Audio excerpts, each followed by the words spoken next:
This is Jenna Burt, host of the Confessions of a Military Spouse podcast. Thanks for listening to the following broadcast on Public House Media.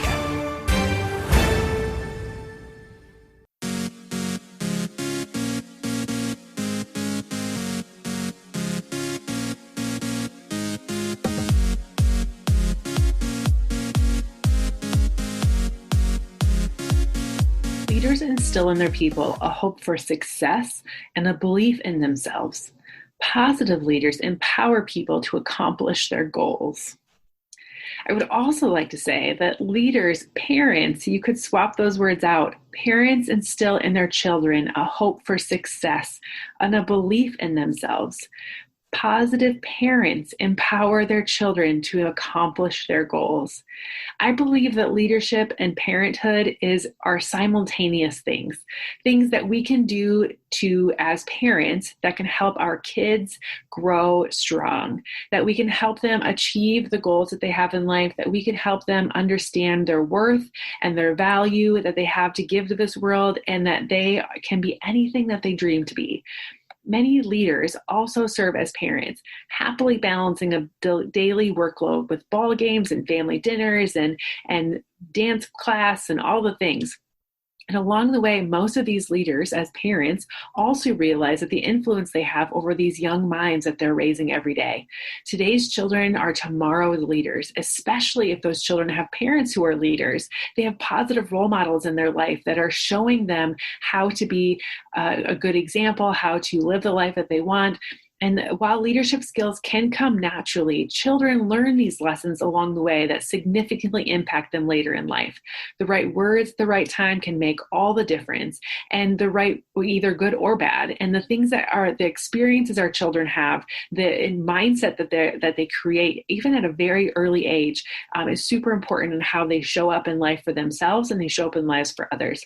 Today, I want to share some tips with you today to help you instill the right skills for future leaders in your life, helping your children, helping the children you impact, that you work with, whether you're a teacher or an aunt or a mom or someone that just works with kids, having the right tips and strategies for you to help the future leaders grow. But then at the very end, I want to share with you a really awesome resource that you're definitely going to want to stick around for. So wait till the end for that. But I want to share these tips with you first. So number one, set a good example. As a leader, you realize the importance of setting a good example for your team, for your kids, for all of the people. This is even truer role model as a parent. Being the good example, whether it's in self-care or it's how you speak to others, how you speak about other people, by allowing your children to see how well you balance your business and your personal roles, helps them create a healthy balance of life as well. You're going to teach them accountability through effective leadership. You're going to teach them that work matters, that how you show up in life matters, how you can live the life that you want by working for it, but also enjoying it as well. And so setting a good example, setting the example that you want your kids to have and be in life later on. Number two is to encourage team activities. Early on, children identify their interests, and I would encourage them to participate in the group activities, whether it's joining a scouting troop, participating in sports, joining the school band, learning valuable lessons about teamwork through these types of activities, getting involved in clubs. My son is definitely involved in all the sports, right? He loves baseball, but he also loves anything where he's moving, basketball, football, anything fun and engaging, and that he can, show off some of his athleticism. My daughter, on the other hand, is very creative, very outgoing on the stage, very loving and showing off her dance moves and her flexibility and just showing all these fun things that she can do and be a funny kid herself. So identify your children's interests and then encourage them to share it and work with others in getting to a goal. Number three, emphasize perseverance instead of success. So there's a difference here, right? The best leaders learn how to handle failure as gracefully as they handle success. It's important to expose future leaders to disappointment rather than protecting them from it. Children need to learn that handling the loss and moving forward from it are the best wins in life, much greater than the team wins or that if they ever get elected a leader of some kind. Every good leader knows that When you can work through the struggle, that's how you find strength. When you can be a perseverant person, you can handle things that happen in a better way. In our home, we often use the affirmation, when I struggle, I just keep trying, because when I fail is when I learn. And if you can emphasize the perseverance, the character building that's happening in the process, they will get to understand and value the process of getting to a place rather than the end result. Number 4, build negotiation skills. Every good leader knows the art of compromise, right? Especially if you're a parent. Instead of giving your children a firm yes or no to a request, make an offer and allow them to counter that offer by offering solid points. Teach them negotiation skills, and they'll never give up on something without asking them for something else in return. But really, it strengthens their ability to process and to stand up for themselves. It's going to help them, be negotiators in life, advocates for themselves, and be able to speak up and practice those things with you now. Number 5, hone their decision-making skills. Children should learn how to make good decisions as early in life as possible, because children become overwhelmed with too many choices, just like a lot of adults get overwhelmed with too many choices. So narrow down the options, 2 or 3, whether it's a child deciding on an afternoon activity or a movie to watch, or maybe it's the what's for lunch or dinner. Taking the steps down to 2 or 3 things. I learned this as a teacher in my classroom. Instead of telling children what they're going to be doing, I give them options, and I always give them 1 or 2, and you get to control the options depending on which age you're working with or how things are going. You can still have control of the situation, especially as an educator. If I wanted my kids working on like phonics per se, like I would maybe have 3 activities, all of which are going to achieve the goal, but they get to decide on which one that's going to be. Or if I'm helping my daughter get dressed in the morning, it can be a matter of I get to pick out the 3 outfits that she gets to choose from, and then she gets the autonomy to be able to choose from those outfits. Giving your children choices and helping them make good decisions. Number 6, practice confident communication. When you go to a restaurant, do you place your child's order for them, or do you allow them to ask and share and ask questions and do those things? You can actually turn a simple dinner into a confidence building exercise by having your child speak directly to the server, looking them in the eye, being confident about what they want to ask for, and allowing them to order and speak directly to the servers will help them gain confidence in themselves and be able to communicate in a simple way. It's often something that gets overlooked, but the more we can practice those skills, the better off it will be. Number 7, encourage work.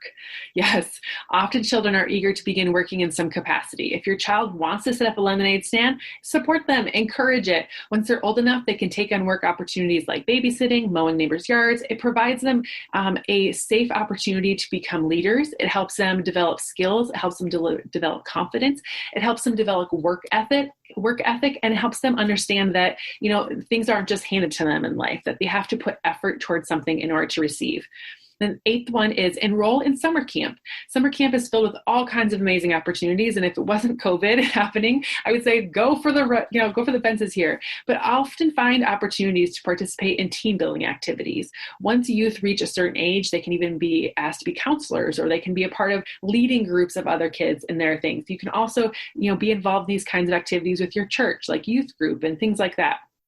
Another one is to teach project planning skills.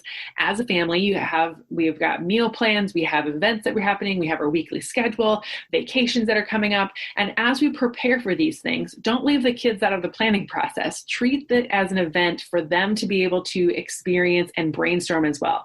So when we're going on vacation, I include my kids in the menu plan. I include my kids in the activities we're planning. I make sure my kids help me come up with a packing list so that they can plan and practice those kinds of things to be able to execute as we go. And if we forget something on the packing list and it doesn't get added to their bag, they can have the real life experience of like, whoops, well, we forgot that, right? And so thinking through those things. The last one I have for you is to use vision boards. One fun way to teach kids about goal setting is through the use of vision boards. They'll have fun cutting out pictures, arranging them on a board, and they'll have the process of learning how to visualize what they want to achieve in life. I do this activity with my family at the end of the year, like usually a December activity, where we set up our vision board for the next year. We talk about trips that we want to take. We talk about experiences that we want to have. We talk about goals that we want to have, like academically and in sports and in life. We maybe talk about parent nights. We talk about all kinds of things. but what are the things that your kids really want to achieve in life? And then talking to them, breaking down that bigger goal and how can we make those things work? And last one I have for you, I guess I have one more, is to find a mentor. As great as an example as you are to your children, another mentor in their life can be invaluable. A trusted friend, a family member, a great mentor, a coach, especially if that person is accomplished in the area that your child is expressing interest in. There's also amazing organizations that you can help get screened and be a part of those mentors, but even plugging your kids into great books or great podcasts or, mentors and leaders that they can follow on social media and be examples of people that they want to be and do in life. My son is obsessed with Steph Curry. He's obsessed with Javi Baez. He's obsessed with, people that are doing the things that he wants to be able to do in life and high achievers. We listened to a Kobe Bryant podcast together last fall. It really just talked about like mind development and growth and like how you have to put in the effort to get to the goals you want. And so your mentors can be in-person mentors, or they can be mentors that are a part of, a regular society that you want to plug them into. So help them choose positive people to surround themselves with, because who you surround yourself with matters. And so if your children are surrounding themselves with celebrities and people that don't have the value system that you want, help them find other people that are going in the direction that they want to go, that help match the goals that they will have for their life, and that are going to take them in that positive direction. Now, we've gone through some of the tips and strategies going to help you build amazing leaders in your life, the kids, the friends, the family, all that way. But now I want to offer you another awesome tip, the special gift I have for you. My friend David Prosper has an amazing opportunity for you. During this time of social distancing and fear-based leadership, he has created this global youth leadership summit, and it seeks to create healthier communities through revolutionary leadership. Times are changing rapidly, and just as we've been talking about here in this podcast about creating young leaders, it's time, there's an all-time high for us to do so. So this summit is for the ages 11 to 17 years old, but moms and dads are more than welcome to join in as well. There's going to be daily devotions with David. There's going to be a great, amazing guest speakers. There's going to be some hip-hop dance parties, some leadership lessons, some daily workout sessions, and it's just going to be a great time. There are several leaders listed on his website, and I know it's going to be phenomenal. There are just so many good things that are happening. And so if you want your kids to learn a little bit more, be exposed to some really awesome speakers and just learning all about leadership, this is a great opportunity for them. So click on the link in my show notes for the Global Youth Leadership Summit with David Prosper. Thank you so much for joining me today. I hope that you have had a wonderful experience here, that one of these tips and strategies helps you become the leader that is going to help the next generation of leaders move forward. We want our kids to have a good example. We want our kids to be the next generation, the next set of leaders to take our lives and our futures in a positive way going forward. So be an example, encourage your kids, live the life that you want to, and help create the next generation of leaders. I'd love for you to share this podcast, tell more people about Choose to Rise, and I'll see you back here again next time.